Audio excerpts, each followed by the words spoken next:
mais nós tememos a Deus, quanto mais nós fazemos a vontade do Senhor, quanto mais nós afastamos do mal, o Senhor, Ele vai guardando a nossa casa, o Senhor vai guardando a nossa família, e o Senhor vai nos orientando. Nós precisamos de ser orientados por Deus, né? E aí então, esse homem tinha essas qualidades. E a Bíblia também diz que esse homem era muito rico. Então, a riqueza que ele tinha não atrapalhava ele servir a Deus. A riqueza que ele tinha não atrapalhava a sua integridade. Não interferia se ele era reto ou não. E também a sua riqueza não interferia nele no afastar do mal e não se envolver com coisas que não é devido, coisas que não podem. A palavra do Senhor nos diz em Tessalonicenses, Paulo orientando os irmãos: vocês têm que fugir de toda a aparência do mal. Percebeu que há alguma coisa de mal? Sai fora, foge, é melhor. Não se envolva com isso. E Jó, ele tinha essa qualidade, ele se desviava do mal, ele santificava a sua vida. E hoje, nós precisamos mais do que nunca, principalmente nos dias ao qual nós estamos vivendo, nós temos que nos santificar a cada dia, buscar essa santificação, nós precisamos disso.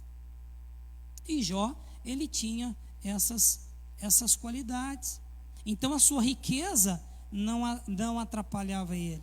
E como os seus filhos eram festeiros, Jó tinha uma preocupação. Jó fala assim: quem sabe eles pecaram contra Deus. Olha o temor de Jó, olha a preocupação de Jó.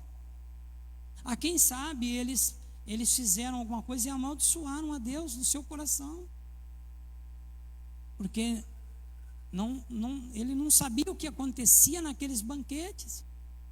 Mas o Jó tinha essa preocupação de cuidar da sua casa, de cuidar da sua família, independentemente daquilo que ele tinha. E então, ele oferecia holocaustos pelas manhãs. Ele levantava logo pela manhã, bem cedo, e ele oferecia holocaustos em favor de cada um dos seus filhos. Ele ofertava ao Senhor 10 holocaustos, vamos assim dizer, né, pelos seus filhos, cada um deles. Ele pensava no seu coração: quem sabe meus filhos tenham pecado. E essa era a prática habitual de Jó. Ele fazia porque os filhos gostavam de festejar.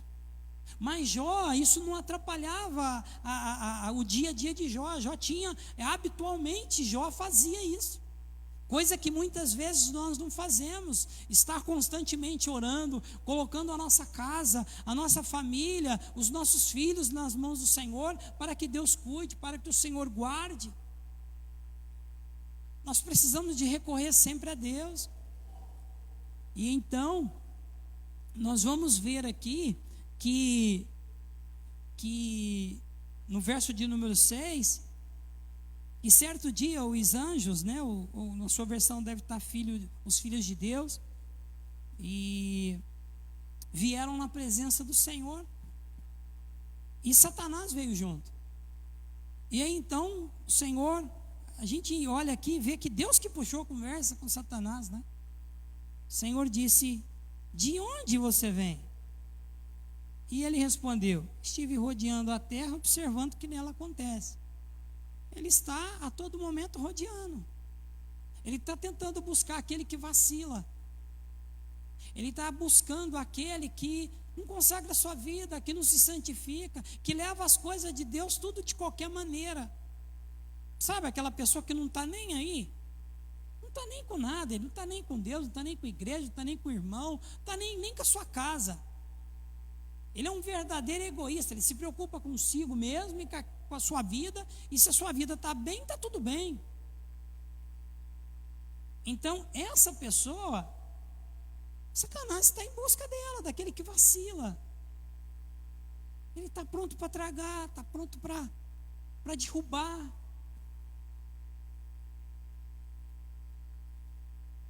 Ele é um turista que está a todo momento para lá e para cá.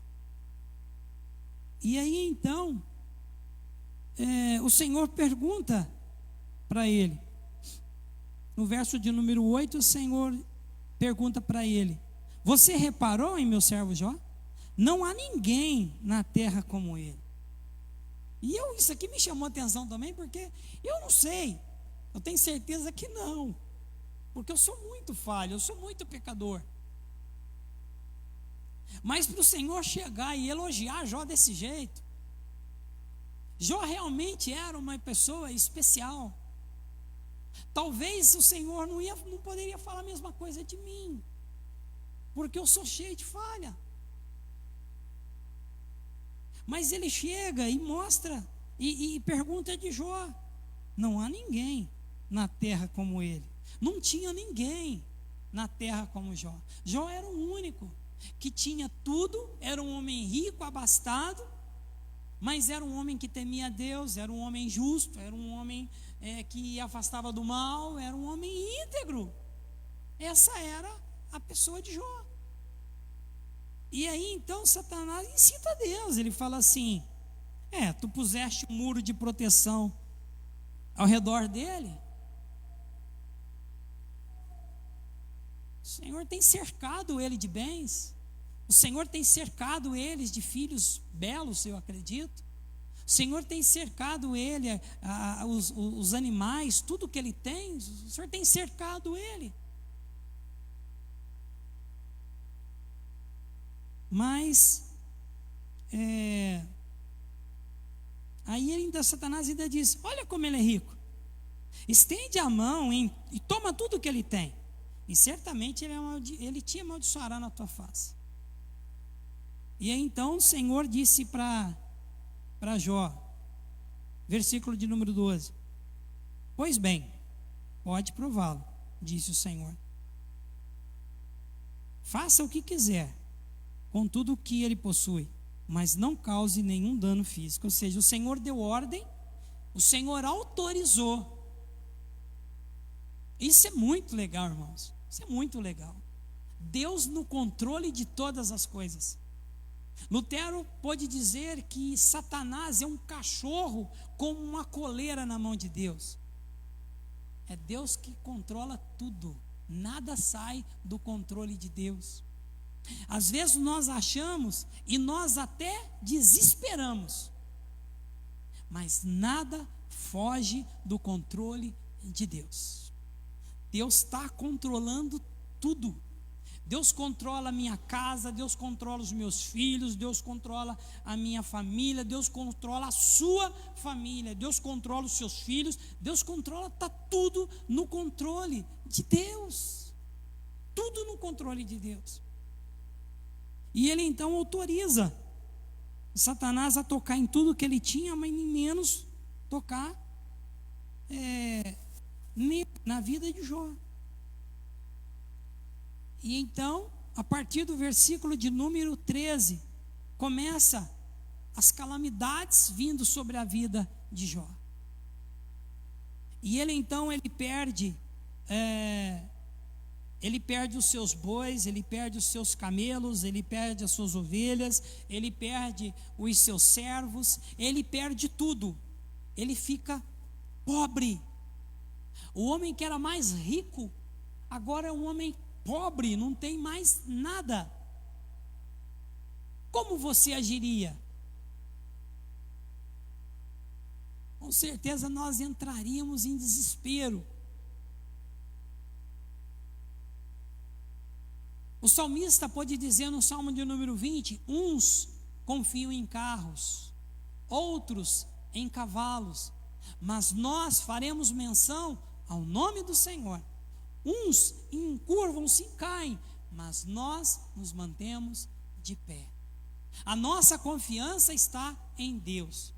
Tudo que nós temos vem de Deus. Isso é fundamental. Nós não podemos esquecer em hipótese nenhuma que tudo que nós temos vem de Deus. Tudo.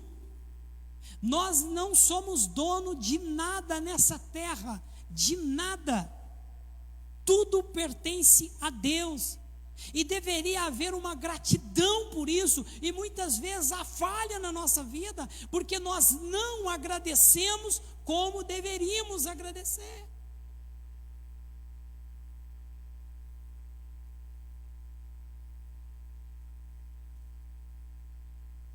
Eu tenho o hábito de tomar o meu cafezinho. Ele é muito simples, meu café. É assim, Cátia, muito simples. De vez em quando tem um mamãozinho, mas é simples. E eu costumo dividir o meu iogurte com as minhas duas companheiras de casa, a minha esposa e a minha filha. E elas não avisam quando está acabando. E hoje, eu tinha um casamento para fazer hoje cedo. E eu levantei, fui me preparar. E eu fui tomar o meu cafezinho. Peguei minha bolachinha. Quando eu abri a geladeira, não tinha meu iogurte. Não fiquei bravo, confesso, não fiquei. Sentei, tomei meu cafezinho. Mas às vezes a gente tem algo de murmurar, de reclamar. Ah, não, isso aqui, que é isso? Irmãos, eu amo um arrozinho fresquinho, um jiló e uma abobrinha batida. Não precisa de carne, tá bom demais. O importante é saber que na minha mesa tem. Na minha mesa tem. Nós recebemos um áudio no sábado, ontem, eu e a minha esposa, a mãe chorando porque uma criança não tinha bolacha para comer e ela só tinha arroz e não tinha nem óleo para fazer comida. E nós viemos até a igreja, fizemos a cesta, mandamos para ela, comprei mais alguma coisa no mercado e nós mandamos. E a gente ficou feliz, porque aquelas crianças vão ter bolacha por pelo menos 20 dias, sossegado, comendo de tarde, de manhã e de tarde. Então, a gente reclama demais. Nada está bom. Ah, isso aqui não está bom, essa roupa não está boa, isso não está bom, isso não está bom. A gente reclama de tudo. Nada está bom, a gente sempre quer mais. Nós somos ingratos. Nós deveríamos ser mais gratos por tudo que nós temos. E Deus tem sido bom para conosco. Nós estamos aqui e nós estamos, irmãos, não tem coisa melhor do que respirar. Meu filho passou muito mal essa semana. Ele sentiu na pele o que é falta de ar. Eu já passei por isso. Você busca, você pode ligar ventilador, você pode sair para a rua, não adianta. É terrível. E às vezes nós nem valorizamos o ar que respiramos, que vem de Deus. Então Deus, ele tem sido muito bom para a nossa vida.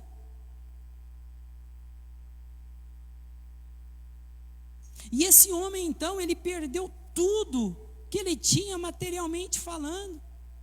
E como se não bastasse, foi um após outro, um mensageiro um após outro. Isso daí não foi semana, isso foi dia, foi num dia. Até que então, os seus filhos são mortos. Imagina um pai fazendo um velório de todos os seus filhos, sepultando os seus 10 filhos no único dia. Olha a situação desse homem. Como que fica a cabeça desse homem psicologicamente falando? Aqueles que têm o hábito de reclamar de Deus, de cobrar de Deus, de questionar Deus. Mas a Bíblia nos diz que esse homem, ele não faz isso. Ele não faz. A Bíblia nos diz que ele então, ele se levanta, ele rasga o seu manto, depois ele raspa a sua cabeça, ele prostra seu rosto no chão em adoração. Ele adora a Deus depois de uma catástrofe na sua vida, na vida da sua família, em tudo que ele tinha. Isso não é balela, isso é palavra de Deus. Isso nos ensina muita coisa. Nós temos que ser mais gratos ao Senhor por tudo que Ele tem feito por nós. Nós temos que ser gratos por um lugar que nós temos para poder congregar. Vocês lembram a última vez que eu trouxe a mensagem? Lá no Tadiquistão, Uzbequistão, Quirguistão, eles não têm o privilégio que nós temos de poder cultuar. Eles têm que cultuar escondidos, senão eles vão presos. E as pessoas não estão nem aí, não estão nem para a igreja, não está nem para o ensino da palavra, não está nem aí, leva a sua vida de qualquer maneira, está que nem o povo quando saiu da Babilônia. Quando foi dado lá a liberdade para o povo, não, nós não vamos não, nós não queremos voltar, Jerusalém está destruída, está acabada, eu não quero isso não, aqui está bom. Mas não era a terra deles, não era lugar de adoração, mas estava bom para eles, constituiu famílias, abriram negócios e está bom. Eu tenho que comer, tenho que vestir, está bom. Não, nós precisamos de Deus, nós precisamos da graça de Deus, nós precisamos do poder de Deus na nossa vida, nós precisamos de falar mais do amor de Deus. Quantas pessoas estão indo para o inferno e nós não falamos do amor de Deus? Nós negligenciamos a palavra de Deus.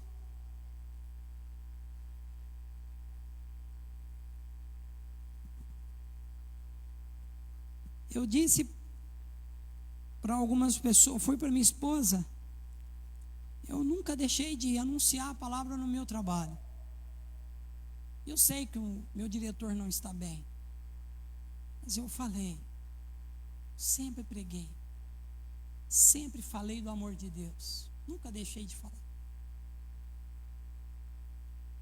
Então esse homem, ele adora a Deus, e ele então declara: nu, saí nu do ventre de minha mãe, e estarei nu quando partir.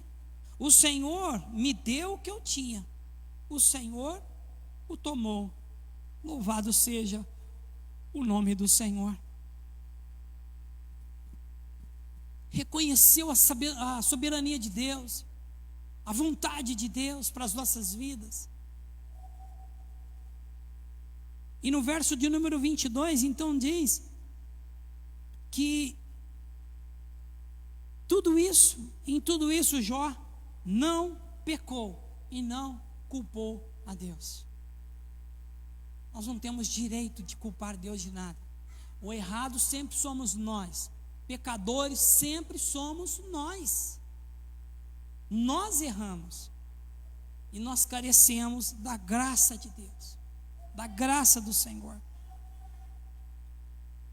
E iniciando o capítulo de número 2, a partir do versículo de número 3, novamente há uma reunião com os anjos, com os filhos de Deus, e novamente aparece Satanás novamente.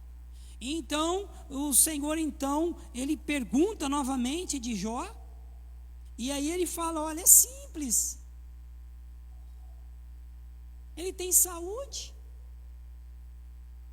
ele tem saúde. Diz no versículo de número 6, respondeu Satanás. Não, versículo de número 3. Então o Senhor perguntou: você reparou em meu servo Jó? Não há ninguém na terra como ele. Perdeu tudo, não há ninguém como ele. Ele continuava íntegro e correto, ele teme a Deus, ele temia e continuou temendo a Deus, e ele se mantém afastado do mal, ele não se envolvia com coisas que desagradavam a Deus, ele se mantinha a sua vida em santificação, em santidade, separados do mundo, separados das coisas que entristecem Deus. E então Satanás responde: pele por pele, o homem dará tudo que tem para salvar a sua própria vida.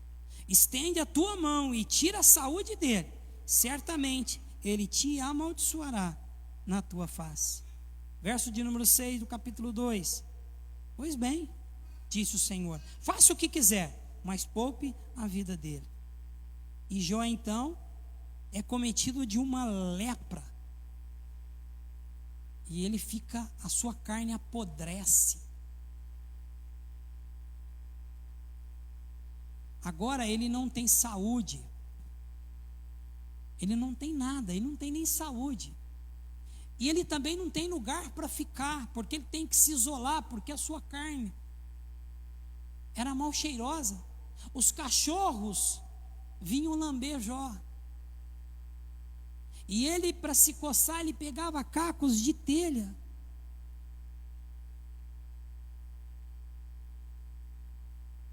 E aí então não resta mais nada, mas ele tem a sua esposa. Mas a sua esposa, que poderia ser a companheira dele, que poderia ajudar, porque é o que se espera dos cônjuges, um ajudando o outro, é o que se espera. Ela olha para Jó e diz assim: amaldiçoa esse Deus e morre.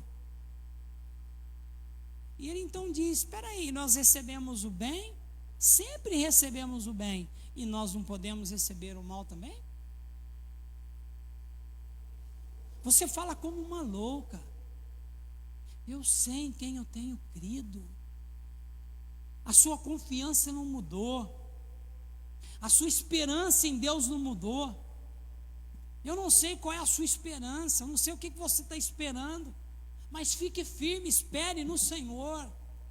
Deus é aquele que no tempo certo, no momento certo, Ele tem as suas maneiras de agir na nossa vida, Ele tem as suas maneiras de provar a nossa vida, e nós precisamos ser provados sim. Porque cada vez que nós somos provados, nós temos a oportunidade de crescer, diz a palavra de Deus. Cada vez que eu sou provado, eu cresço mais. Cada vez que eu sou provado, eu aprendo mais. Cada vez que eu sou provado, eu chego mais próximo de Deus. Cada vez que eu sou provado, a minha fé é fortalecida. E não vem provação, diz a palavra, que nós não suportemos. Antes o Senhor, Ele dá o escape. Ele dá, porque Ele conhece a minha estrutura, Ele conhece a sua estrutura, Ele sabe até onde você aguenta, Ele sabe, Ele está no controle de todas as coisas. E aí então Jó não tem mais nada. Não tem apoio da esposa, vive fora da sociedade. E então aparecem os seus 3 irmãos, seus 3 amigos. E quando os amigos chegam e veem ele naquela situação, a Bíblia diz que eles prantearam, eles choraram durante dias de ver a situação daquele homem. E como se não bastasse, passado esses dias, esses amigos começaram a acusar ele. Olha, você está assim porque você pecou. Você roubou a viúva, você roubou o órfão, você defraudou, você fez isso, e não era nada daquilo. Nós temos que tomar mais cuidado com as palavras que nós dirigimos a pessoas. Se a pessoa está passando por isso, é porque Deus está permitindo. Nós não temos o direito de julgar por que ela está passando. Eu aprendo aqui com a palavra. Nós temos sim que ajudar. Diz a palavra que nós temos que ajudar uns aos outros. Nós temos que chorar uns com os outros. Nós temos que nos alegrar uns com os outros. Nós temos que cuidar uns dos outros.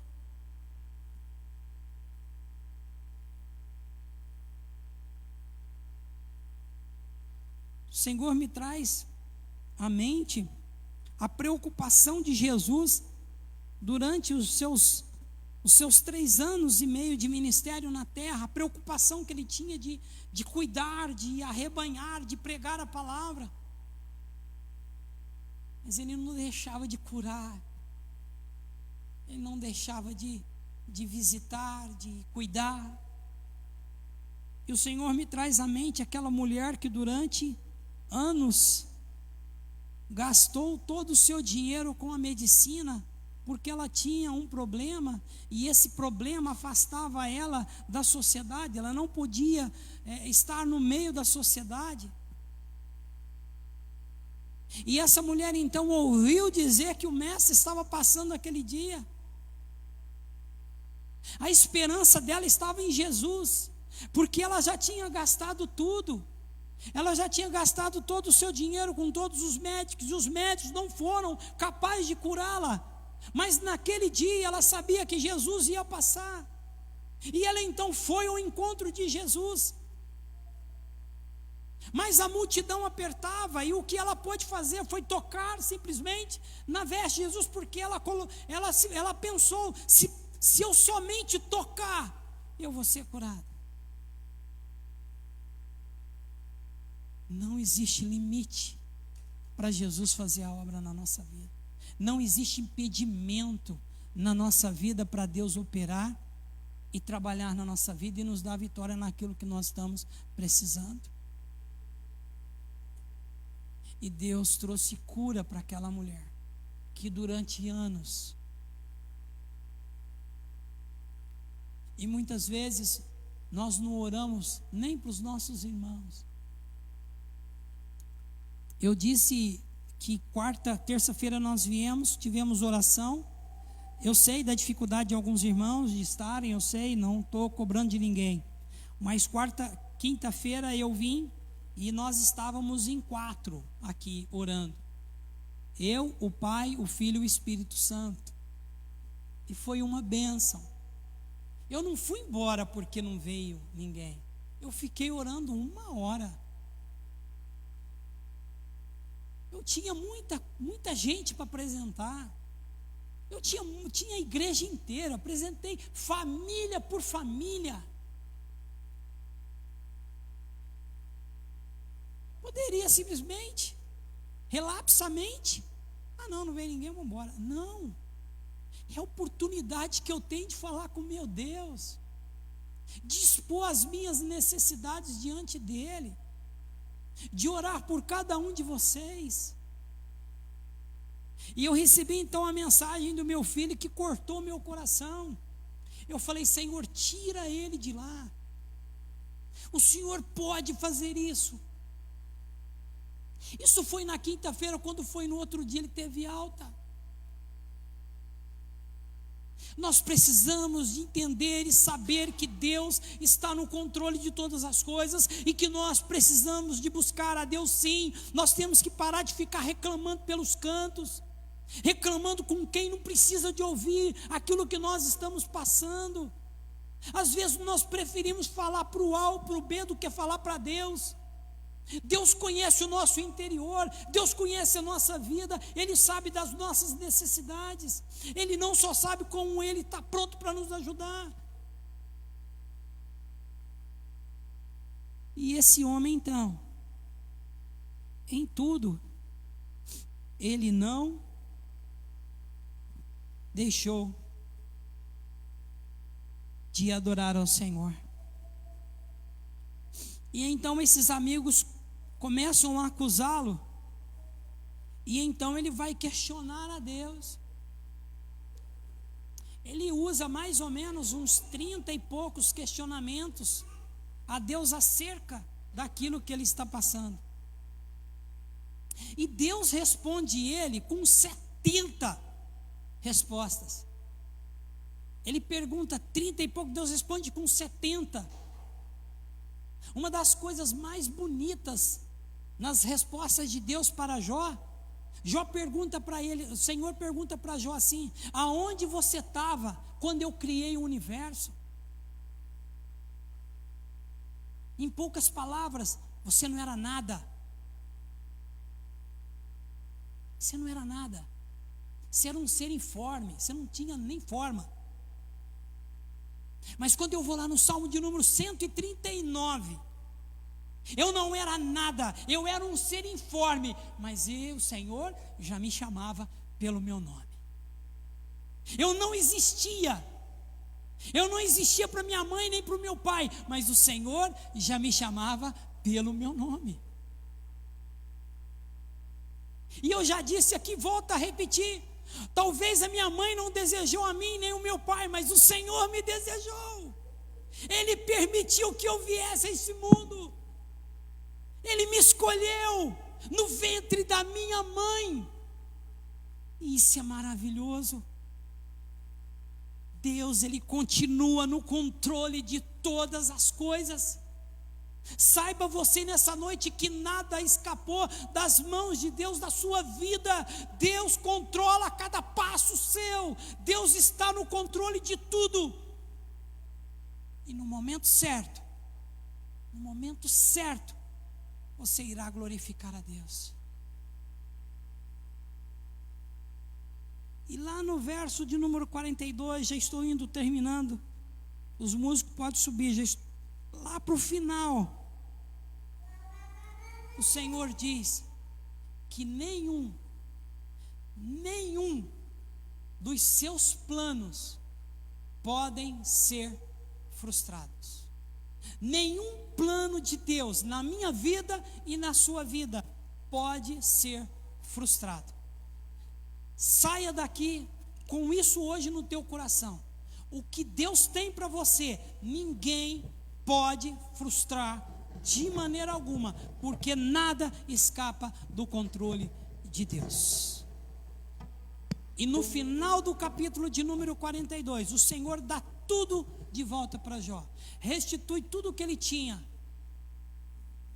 porque ele foi aprovado na sua prova. E Deus o abençoou também em vidas. E morreu Jó com 140 anos.